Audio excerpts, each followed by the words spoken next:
Good evening, everyone. Good evening. Welcome.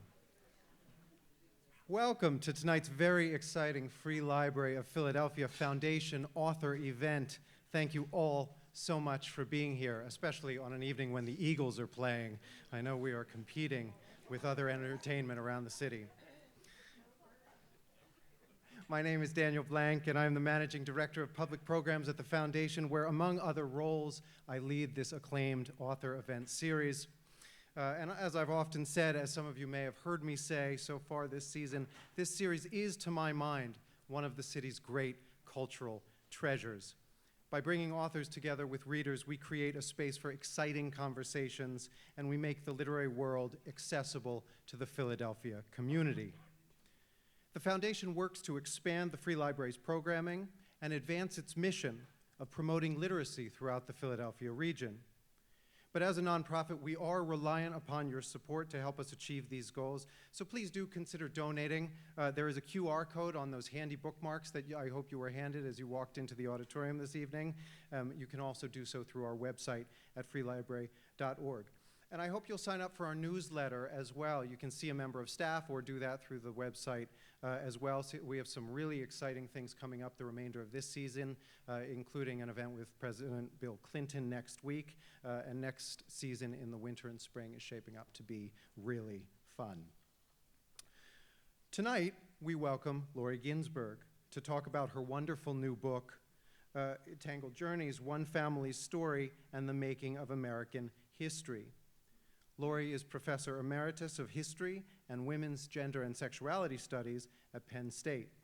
She is the author of several previous books, including Elizabeth Cady Stanton, An American Life, and Untidy Origins, a story of women's rights in Antebellum, New York. And she is the recipient of numerous academic awards and fellowships.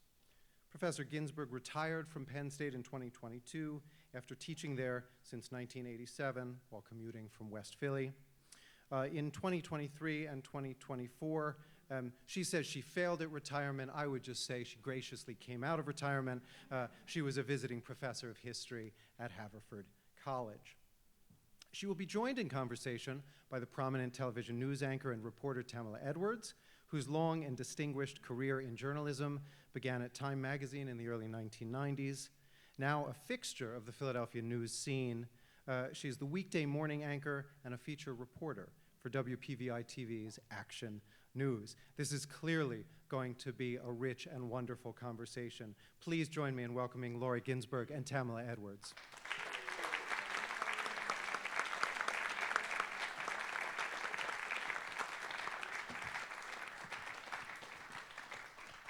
Good evening, good evening. Thank you for coming out. I'm sure we are sending good vibes to the Eagles, that our literary aspirations are lifting them up. And a complex conversation historically about race, which continues to be interesting in this moment. Lori, thank you for being here. Thanks for doing this. And you have so many topics that you've taken on, and I told you this would be our first question, because in the book you talk about coming across a scrap of paper and just something went off, and you said, I want to know more. What led you to this story of the Cogdell-Sanders journey family and wanting to tell their story? So I didn't come upon this story to tell their story. I came upon it in a much more circuitous route, which doesn't reflect well on the academic process, but it's the truth nevertheless. When I was in college, a prominent women's historian told us that by the time we were her age, women's history and African-American history would be obsolete. That we would have so transformed the master narrative of American history that there would be no more need for those categories. This has not happened. So I was trying to figure out why. After writing several other books and after many decades in these fields, I was trying to figure out why was the grand narrative so immune to the challenges brought about by feminist history, by African-American history, by the history of people marginalized by their gender and sexual identities, and I couldn't figure out what to do, because historians tell stories, and I needed a story. So I was wandering around the Library Company of Philadelphia, which, if you don't know it, is a fabulous institution, and I wandered over to Crystal Appiah, who was then the librarian in charge of the African American collection, and I said, what are you working on? And she told me about this family. She was transcribing the diaries of this young teenage girl in 1890, and she just told me about this family and their story, and I got completely hooked. It was very hard to get out of the weeds on this story. It was not hard to get in. And every scrap of paper became fascinating as I tried to think, what would American history look like if we put this family story at its center? And how would it be transformed along the way? And I just got totally absorbed in this story, which I'm sure will tell you more about their actual story. And it is interesting because the white branch of the family, if you go to Charleston, you'll see portraits and letters and everything else is written, and you've lifted up this other branch of the family. Let's start with the white branch of the family, John Stevens, who is an English immigrant whose journey takes him and his wife and their children through St. Kitts to Georgia to Charleston. Along the way, he acquires enslaved people. But I wanted to start at the beginning. The world that John Stevens grew up in England, would having slaves have been normal to him, or this was something he acquired as part of this new life in the new world? Right. There weren't, it would not have been normal to him to own enslaved people, but as he and I know very little, virtually nothing about his actual childhood, although I gather his parents died and he didn't get much formal education and then worked in his uncle's business. I don't know much more than that about him, but he would have been at some time involved in the trade of slaves because he had shipping interests. And he talks about a ship that he had going to Barbados, which was taken by the governor. You know, he had business crises, which surely would have included enslaved humans. But as soon as he moved to St. Kitts, he had enslaved people in his household and seems to have not missed a beat. I mean, it seems to have been quite natural to him to do that. And certainly his children and grandchildren grew up in households with enslaved people and never thought differently about it. I was also fascinated by the break in thinking. There's a moment where he seems to think people think he has a mulatto child, and he goes, oh, no, not me. And he says things about his son, who may have been that child's father, who ends up being sold away and left out of the record for a debt. And yet his grandson would have such a different attitude. But when he gets to Charleston, on one hand, you're saying, oh, no, we don't mix, but this sort of mixing was rife. I wanted you to paint the picture of Charleston where people said one thing but did something very different. Right, so Charleston in the mid-18th century was a majority black city, and there was a very large population of free people of color, of mixed race people, of people who were the children of their enslavers, and people who were hired out, people who lived on plantations. I mean, it was a bustling urban space with a great deal of racial mixing and not a lot of hiding it. John Stevens' outrage when he left Georgia because of debts in some embarrassment and then found out that an enslaved boy, Dick, was sold to pay his debts. And he was outraged because someone said he was Dick's father. And he said, I would not do that because I'm married to this woman who I love and I would never do that, but I believe he is my son's child. So it wasn't that he couldn't imagine this happening, he just, his own sense of pride, whatever, couldn't imagine that he had been accused of being the child's father, and he wanted the kid back. So whatever else was going on, there was some affection and connection, and his wife, Mary Stevens, wanted the child back. And it's one of the many, many loose ends in this story. I mean, people who want very tidy stories with lots of closed circles aren't happy with this book. There's a lot that is explicitly unknowable. And I gave a talk where someone said to me, do you think anyone could ever find Dick? You know, I would not say never, but a 7-year-old sold away in Georgia in the 1760s, it's very unlikely. But there's a lot of loose ends like that. And in the book you talk about there's a lot of questions, and you lay out your questions, and a lot of hard moments, like imagine selling your own grandson and then later trying to get him back. Carrie Greenridge was here, and we talked about the Grimke family, which also had a Charleston to the north narrative and black relatives, and that book was hard to read because the way the white Grimkes treated these boys was horrendous. But the heart of your book is that Richard Cogdell does something else. Richard Cogdell is John Stevens' grandson. He marries a woman who might have been white, might have been black, and had sons with her, ruptured marriage, buys a 15-year-old girl, proceeds to have 9 children, and treats their children and their life very differently, which stood out because most people behave like the Grimkes. They did not behave like Richard Cogdell, and that's the heart of the book, why he had that attachment to his black children.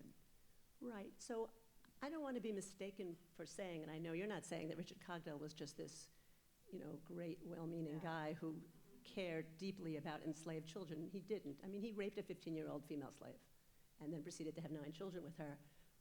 But the loyalty that he showed to those children, the 5 who lived, and was extraordinary, and I don't know what to make of it. No one, you can't see into someone's psychology or heart or personality to know why he behaved that way. I have some suppositions in the book about what may have happened to make them make the decision they made. What they did was, in 1857, Sarah Martha Sanders, the children's mother, had died. 4 of the 9 children had died, and he and the remaining 5 children moved to Philadelphia. He bought them a house, he gave it to them, he moved to a hotel a bit up Broad Street, and none of them went back to Charleston. They became pretty much overnight part of the black middle class of Philadelphia. And they exhibited enormous loyalty to one another that goes against all the rules of law, of love, of expectation. After his death, one of his daughters, Sarah Ann, settles his estate, and her letters are extraordinary in settling this estate because she's writing to these white, formerly slave-owning, the Civil War is over, emancipation has happened, but she writes to these white former slave owners in the South defending her father's honor.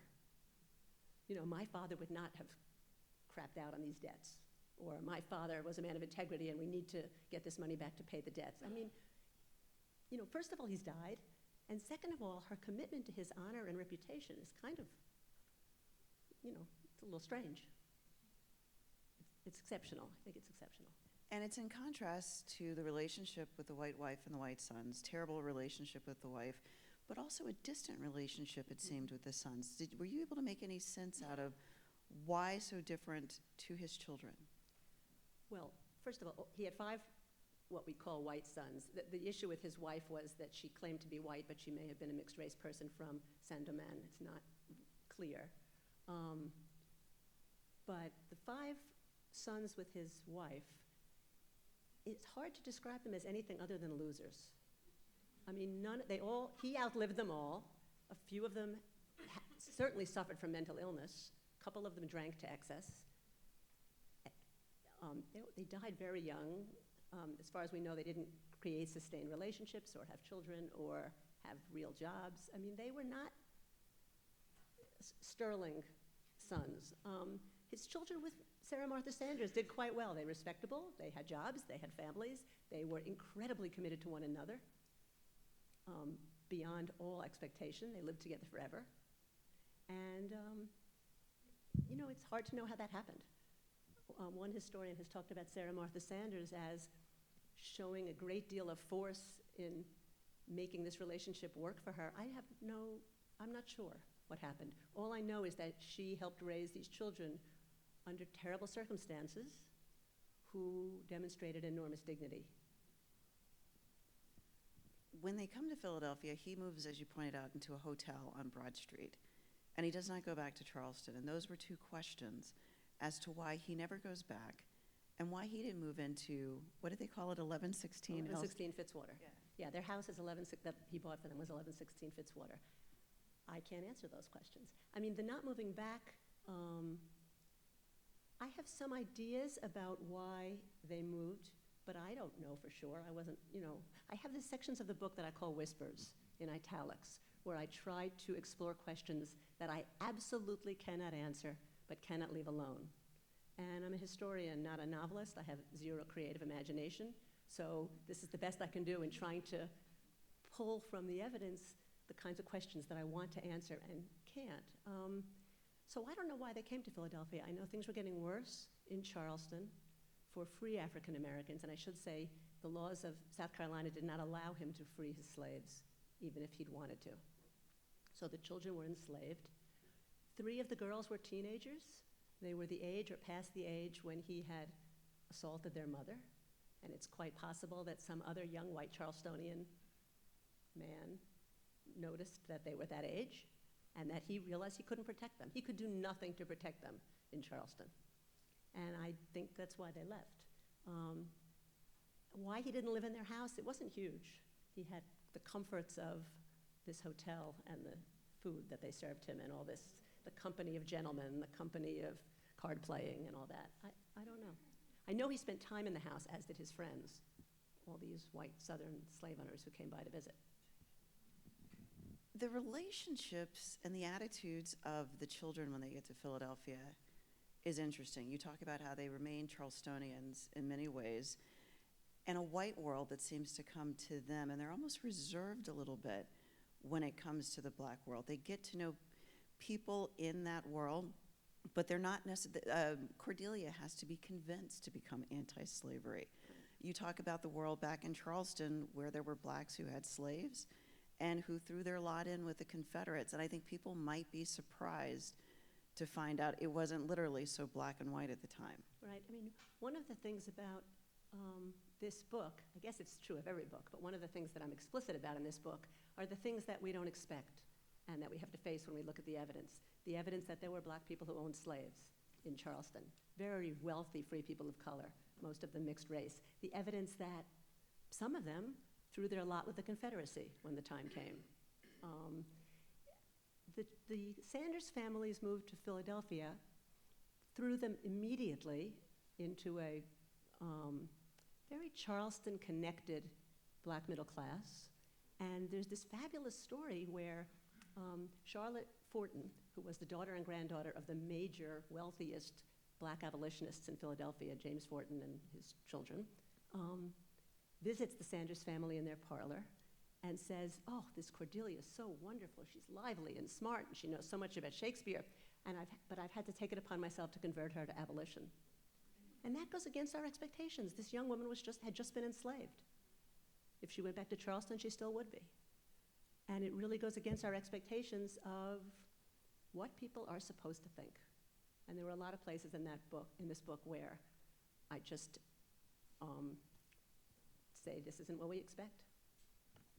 And in fact, I thought it was interesting that you asked whether or not you thought Sarah Martha made it explicit to her children that they were enslaved or allowed them to exist, and this idea maybe never told them, or that they were something separate.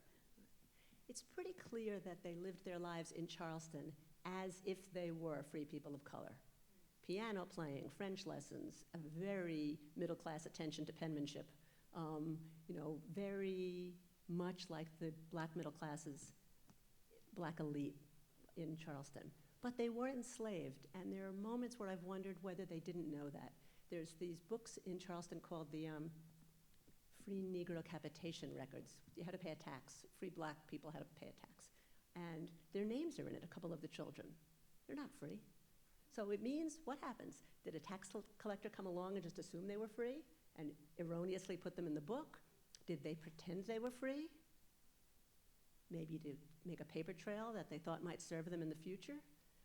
There's one tax book that has Sarah Martha Sanders, their mother, written as a free person of color, but then someone has drawn a pencil through it.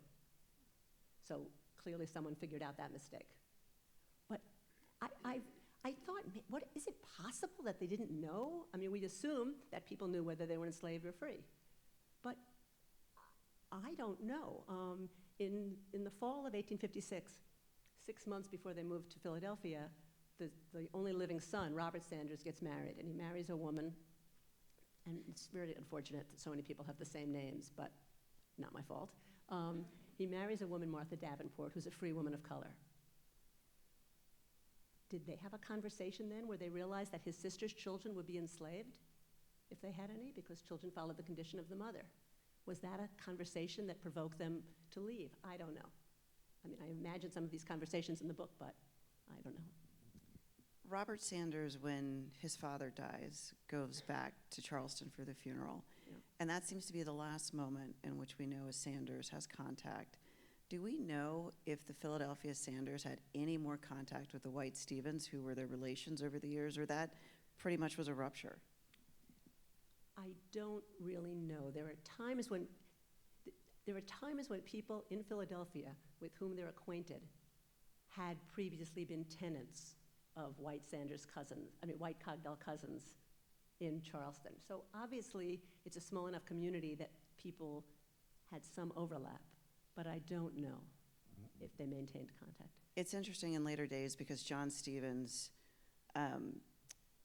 great-grandchildren and others will decide they're going to write histories, and they're very proud of being Confederates. And I was reminded of the Mr. Paul Mooney line that people want to look at their family trees. They don't want to shake them because they don't know who will fall out. Right. That Well, they had to maybe know, because Richard didn't hide where he was and what he was doing. absolutely, the cousins who were Richard's generation knew.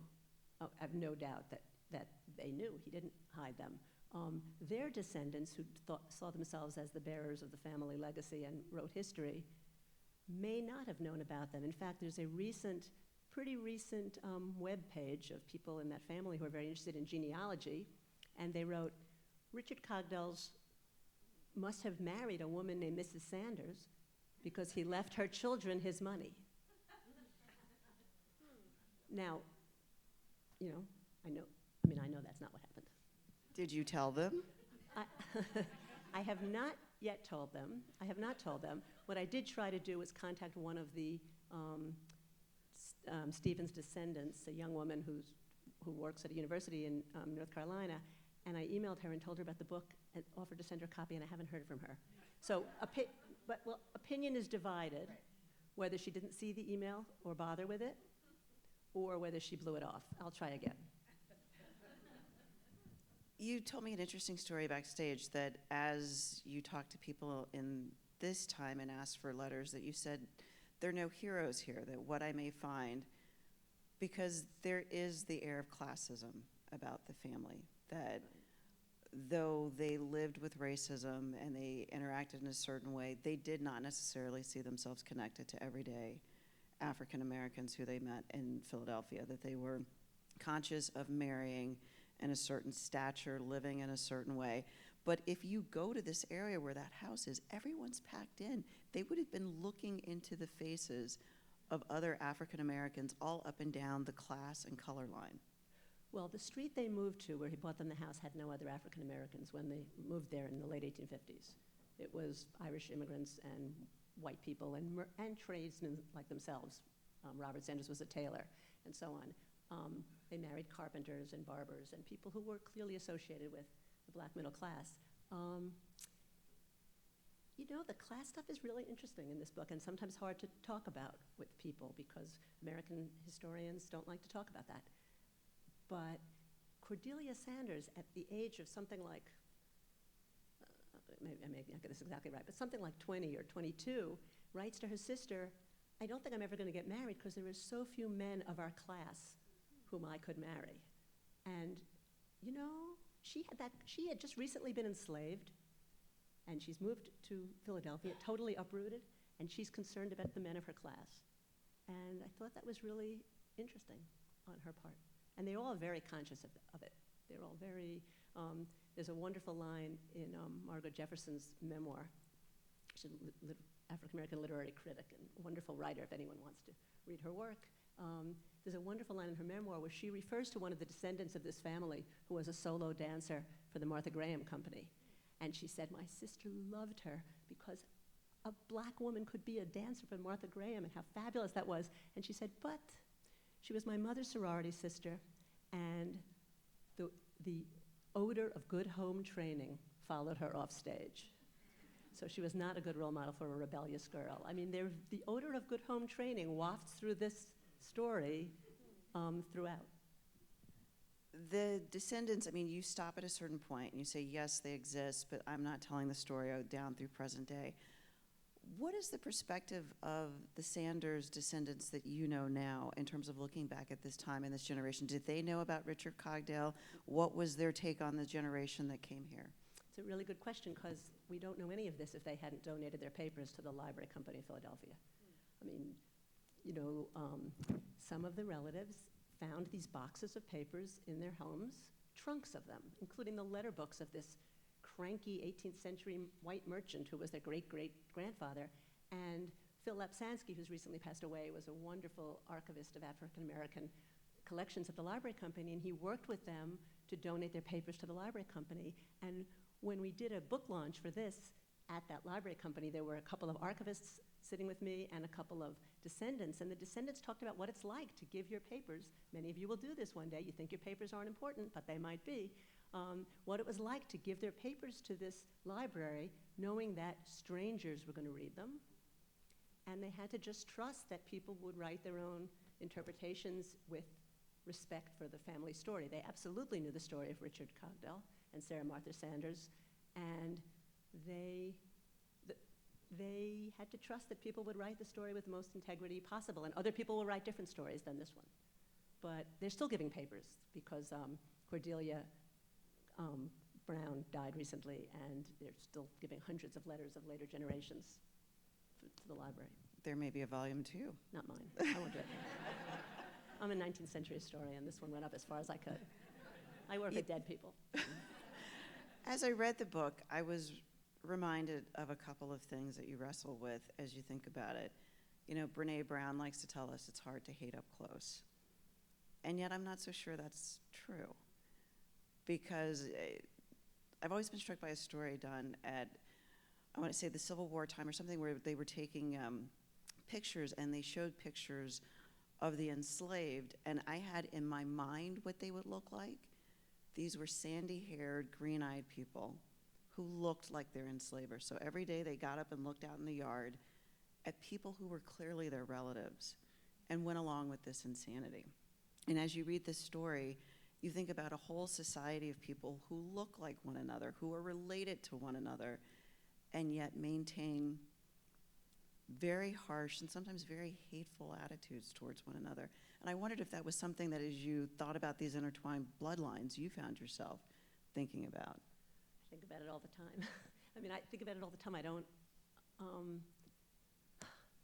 have an answer I don't know what the answer to the question is, but yes, of course, I think about it all the time. I think, how do people think that sex and rape were not part of this story when they look at the range of colors of people in this country? How do they not know that this is, I remember being with a friend at Monticello, Thomas Jefferson's home, and this woman on a tour saying, surely it was very rare for a slave owner to rape his slave, and surely this didn't happen much. And people were like, look around, lady. I mean, just look around. People, not all the black people you know in this country look like they just came from West Africa. There's still this very strong denial about it. Interesting to me that Cordelia Brown, who I met I was so lucky to get to meet her when she was 96, one of the descendants of this family, what she wanted to know was, do you think Richard Cogdell was nice to her? And I understood that she wanted to feel that he was nice because he was her ancestor, but I think he was loyal to their children, but I can't answer that he was nice to her. And I don't even know what that means. You talk about the DeReef family in Charleston, that history of African Americans who owned other African Americans, which I feel is like still an unplowed territory. You don't hear a lot about it. And wondering how that shaped attitudes. Did you have any sense of how those decisions and that way of looking at things trickled down into further generations? I wonder, did the DeReefs pass down the stories of, we used to be slave owners, or somebody my age would say, that was my great-great-grandfather, but I wouldn't know? I don't know what stories they passed on. I think owning slaves was so in the water and in their worldview that it wasn't something they questioned. I think that they never the DeReefs, who were a very elite family of, they owned lumber yards and carpentry shops, I think they identified with the wealthy. And they didn't identify themselves as part of a racial group. They were very clear about this when the time came to sign up with the Confederacy. They wrote a memorial, they signed with dozens of other slave-owning free people of color. They signed a memorial saying, we throw our lot in with you. Many of us are half white, many much more than half white. You're the people who we identify with. A little bit easier for them to say since their sons were not going to go to war, by the way, because they didn't take free blacks in the Confederate Army till the very, very end. But they threw their lot in with the people they identified with, which was on the basis of class. At this time when we're wondering why people behave the way that they do, as I read that, I was like, this is an eternal question. What did you want someone reading this book to take away? What would you want them to sit and think about? Oh, well, this book does tell the story of the Cogdell and Sanders family, but it's a very explicit invitation or challenge to readers to think about what we know about history and think about the so what question and to walk through the sources with me and argue with me about our different interpretations. And what I say when people have asked me what I want them to come away from the book with, I say, me and Ron DeSantis, we are really in agreement. History is dangerous. And I want people to come away with a sense of history's dangers, and that if we think about this stuff too hard, we might have to see that life is complicated, and that people don't all behave the way we want them to, or expect them to. And it's scary to take it seriously. And people are going to be uncomfortable. That's the other thing. People have to sit with the discomfort. You know, the whole thing about stopping the African American AP history course in Florida was about it was making white people uncomfortable. Yup. Yes, it does. I would imagine as a historian, nostalgia is a drug. We always want to look back and think of things a certain way, and we don't want to look at the truth of them. But you live in this time because of your research and your understanding of it. When you hear people talking about these times, what really gets you going that we get wrong, that we like to just smudge over in nostalgia, that we don't understand? About the 19th century? All of it. That's true. Pretty much, like Tony said, pretty much all of it. I mean, that is complicated. Look, one small story is that I have to say I gasped at in the archive, and it took me I had to sit with this for a really long time. One of the Sanders daughters marries a man named Edward Venning. Also, his family's from Charleston, although he was born in Philadelphia. He's a carpenter, very successful in a business with his father and brother. And in 1863, he signs a call to colored men to join the U.S. colored troops. It was the thing to do, right? We've all signed petitions. He signed a petition that was a recruitment device, and a month later paid $300 for a substitute in the Civil War to fight for him, and saved the substitution papers. I really sat with that substitution. I mean, of course I know that people hired substitutes. You know, it's like my generation's equivalent of a college deferment, not to go to war. It's not like it has gone away. It's just people who can afford it often don't go to war. But this was the war for black men to prove their manhood and free the slaves and be worthy of citizenship. These are quotes I'm saying here. These are all things that how the Civil War was described. This was the war of their generation. And to pay for a substitute, although I understand it, he had a kid, another one on the way, a business, it's not pretty. It's not heroic. And it was hard to sit with that. And when I mentioned it to his descendants, you know, this is icky. They were like, you know, we know there's no heroes. Just do it. Also part of the story of race in America is where different branches of the family end up. They come here, they have property, he leaves them things, they're part of the elite. But you have a section where you talk about some of the white Stevens and where they ended up, as well as the black Sanders. What was your perspective on, this is a weird question, the price of being black? Did they end up with as much wealth and elitism and status as their white cousins, or could you see it in where everybody ended up? Well, based on the little bit I have about these families, they ended up with more, because they ended up getting part of their father's estate, and their southern white relatives ended up in the Civil War losing their property. They weren't very wealthy, but they ended up losing their property and not having so much. I would say that the black Sanders maintain their middle class status and are as well educated and financially well off as the white Stevens descendants. I think I meant now, like when you look at where they are in Even society, now. even now. But that's in a way determined by the papers we have. The people I know are the ones who are college educated and successful, and they actually have a remarkable pattern of maintaining that success and status. But I don't know where the people are who are lost in this story. The child Dick, obviously, is one. I don't know where Cogdell's other enslaved people ended up when he left Charleston. There's nothing in his will about still having enslaved people there, but he must have. So I don't know about the lost threads.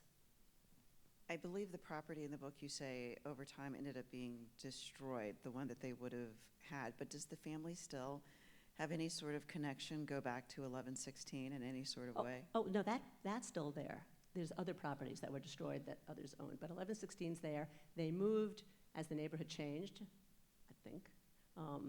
As more black people and more poor people moved into that neighborhood, they moved west. So they ended up on the 2100 block of Fitzwater, 2 houses across the street from each other, for quite a long time, really until the last, I don't know, 20 or 30 years they lived there. And then others, one large branch moved to Detroit, and that's where they've been settled since. Do they ever come back to the old homestead and talk about it or think about it, or no? It's They history. we drove by. We drove by. Once I banged on the door because I saw people on the first floor, and I tried to interest them in what this home had been. They weren't that interested, but I could try again. They're just regular. I mean, this is part of the ordinariness. These are just ordinary Philadelphia row houses, and they're just pretty typical. Just the story wasn't typical. I'm going to end where you began, which was the professor telling you, one day these stories will be lifted up. As you did this work, there have to be so many other stories out there that should be lifted up. But throughout the book, you point out, you're lucky that they held on to all of this stuff, but there's so many questions even still outstanding. Do you think we'll continue to see stories like this lifted up, or it's just... Absolutely. I mean, it's not in my interest to say don't throw anything out, but some things are worth hanging on to, and just the fact that this family gave so many boxes of papers to the library company and still have stuff. And there's fabulous, anyone can go do research in the library company. There are fabulous letters in there, and sure, you've all got stuff that you think is boring, ordinary stuff that probably is, but somebody might do something with it. I think we've gotten to the portion where we're going to ask questions. And so someone's going to stand up, and they just want you to wait until they actually give you the microphone, because this will be turned into a podcast later. So the idea being that people will be able to hear your question. So does anybody have questions? Raise your hand. This is a shy crowd. There we go. Laura has a question. One of the things I wondered reading the book was about the house on Fitzwater, and you mentioned that it was sort of a typical row house. I kind of lost count at some point of how many people were living there at one time, and I wondered, was that typical? Was it typical of African American families? Was it typical of the neighborhood? I haven't done, thanks Becky, that's a good question. I mean, I haven't done the census data work to know how typical it was, but it was a 3-story row house that, people crammed in, and they also worked on the first floor. Robert Taylor and his wife Martha had their tailoring business there as well. So people crowded in. Yeah. And they also floated back and forth between their house, and Julia Sanders married Edward Venning, and his parents had a house on Rodman, and there was a lot of moving around among houses, but they were pretty crowded. You definitely got the feeling that people had different sensibilities around privacy and space. Oh, yeah. Yeah, definitely. There's a question right here, the lady in the striped shirt. Thank you. I actually have a more general question about your process, Lori. You talked about the sort of like ambiguity you just have to live with and deal with. How do you know when you're done? You've done all the research. It's like, this is as much as I'm gonna get. This is the book. This is it. How do you know when you're there? Laura, that's a good question. I've asked that question of painters. Like, how do they know when a painting is done? And they say, well, you just do, or you're tired of it, or it's just all you can do to it. And there is this element of, not that I'm tired of it, but there is this element of, not that this is the best book in the world, but this is the best book I can write right now. And there is this sense, which must apply to artists and novelists, and I don't know, but there is this sense that right now, my continuing to stare at this is not going to make it a much better book. And there was the added incentive that my father, who just turned 90, insisted on only reading it when it was fully out. And so, that, that lights a little fire under you when you're on that deadline, which he did. It was fine. But I think there is this sense of not being sick of it. I'm not sick of it, but there's a diminishing return. I could sit in the archive, or I could stare at my computer for another 2 years, and I'm just not going to make it better. Somebody else can do that.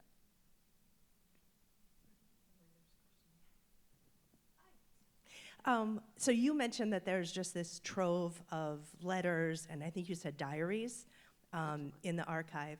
And I wonder if you could give a little context for, I assume that was donated to the library before you started your work. What would those family members, self-perception or their self-evaluation of all of those materials, what would they have considered that they were important documents? And I'm particularly interested in the diaries. Was it kind of random that they ended up there, or did the women who were writing those diaries recognize them as something that was important? There are not so much diaries in this collection. There are letters and there are scrapbooks, and mostly letters. And there's not so much diaries. The family knew they had great stuff, partly because they had this mid-18th century ancestor who they know nothing about in his letter books from Charleston. They knew there was stuff there, and they knew that they wanted it to be preserved. They had a very strong sense of the power of, and they were very passionate about family history. They know way more about it than I ever will, some of the descendants. And they were very passionate about wanting it to be preserved. So part of why they gave it to the library company was because they're very good at preserving stuff. And they wanted it to be protected and archived and organized. But it is a big act of faith to give your stuff away and let somebody else muddle around in it and do things with it. And I think they felt that their story was perhaps not unique, but important and gripping. At least that's what they've said. And that they didn't want to write it, or didn't know how to write it. When did they give all those materials? In the 90s. Okay. I think the story makes me want to know more about genealogy companies, because they're doing so much now, and how many people are finding family they really had no idea they were going to find. Right. Well, I could have written a book, but I wouldn't have written this book without Ancestry.com and those internet sources. And some of the things you find are so serendipitous as to be absurd. One day I was wandering. It's not healthy to spend as much time on Ancestry.com as I have. But I'm warning against it. But one day I was wandering the internet, and I threw in Richard Cogdell's name with a misspelling to see what would come up. And what came up was Richard Cogdell had left mail in the post office in Saratoga when he was vacationing there. The post office had put out an ad saying, missing mail. Well, there's no way I would have otherwise known or particularly cared that he'd traveled to Saratoga, but that's interesting, right? I mean, it's another little piece of knowing that he'd traveled, which I'd suspected but not known at that point. There's so many things like that. I found a duel that his son was involved in because they misspelled his name. We could not have found any of this stuff before internet searching. Any other questions? Well, thank you for coming out. Thank you so much for coming. And Lori's going to be out front signing books. Upstairs. And upstairs, up front. And she tells me there's a huge West Philly contingent, so yay, West Philly, for coming out and supporting.